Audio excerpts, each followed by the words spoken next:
So hello guys, आपका मेरे channel technology upon study with games स्वागत है। तो आज हम करेंगे शिक्षा निदेशालय की तरफ से दी जाने वाली वर्कशीट नंबर 20, जो कि है क्लास 9th की और सब्जेक्ट है सामाजिक विज्ञान और डेटेड है 24 अगस्त 2021। तो इसका टॉपिक है आपका लोकतंत्र क्या है। तो फर्स्ट हम पढ़ते हैं लोकतंत्र का अर्थ, उसका अच्छे से मीनिंग। लोकतांत्रिक व्यवस्थाओं को पहचानने के लिए जो पैमाना अपनाया जाता है उसके अनुसार लोगों के पास अपनी सरकार को चुनने का अधिकार होना चाहिए, तभी वह देश लोकतांत्रिक होगा। तो जैसे कि पहले लोकतंत्र नहीं था, उस पहले राजाओं का राज चलता था, और अभी जो है हम अपनी पसंद से अपनी सरकार चुन सकते हैं और हमें ऐसा अधिकार है।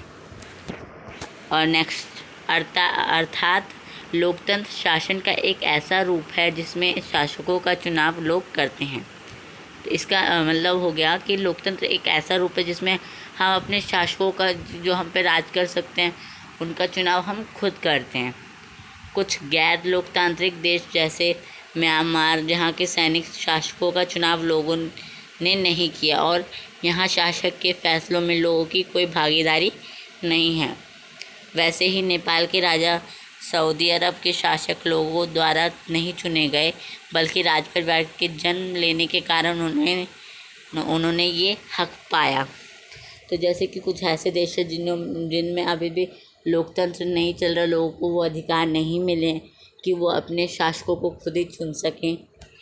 तो अभी कई देश जैसे हैं, म्यांमार है, नेपाल है, लोकतांत्रिक सरकार संवैधानिक कानूनों का पालन और नागरिक अधिकारों का आदर करते हुए अपना काम करती है। लोकतंत्र में अंतिम निर्णय लेने की शक्ति लोगों द्वारा चुने हुए प्रतिनिधियों के पास ही होनी चाहिए।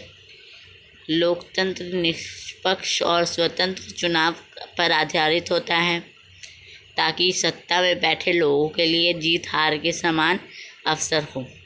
लोकतंत्र में हर वयस्क नागरिक का एक वोट होना चाहिए और हर वोट का एक समान मूल्य होना चाहिए। तो ये कुछ लोकतंत्र की विशेषताएं थी। तो कानूनों का पालन, तो लोकतंत्र जो कि हमारे अंडर में काम करते हैं, जैसे कि हमारे शासक हो गए जिन्हें हमने चुना है, तो वो भी कानूनों का पालन करते हैं। उनके लिए भी कुछ ऐसे बना रखे नियम जिनका वो उल्लंघन नहीं कर सकते, और हम ही चुन सकते हैं और हम लोकतंत्र में जा भी सकते हैं। इसीलिए लोकतंत्र मतलब कि निष्पक्ष, किसी पे भेदभाव नहीं होता, स्वतंत्र चुनाव करते हैं हम, और उस पे आधारित होता है लोकतंत्र। तो लोकतंत्र पे जैसे कि हर नागरिक का एक वोट होना चाहिए और उसका एक ही मूल्य होना चाहिए। तो कुछ क्वेश्चंस दिए गए हैं। लोकतंत्र किसे कहते हैं? तो यहाँ पे लिखा हुआ है, लोकतंत्र शासन का ऐसा एक रूप है जिसमें शासकों का चुनाव लोग करते हैं। तो ये हो जाएगा फर्स्ट का आंसर। सेकंड देखते हैं, किन्हीं दो गैर लोकतांत्रिक देशों के नाम बताओ। तो इसका करते हैं हम आंसर। तो इसका आंसर हो जाएगा चीन और कुवैत।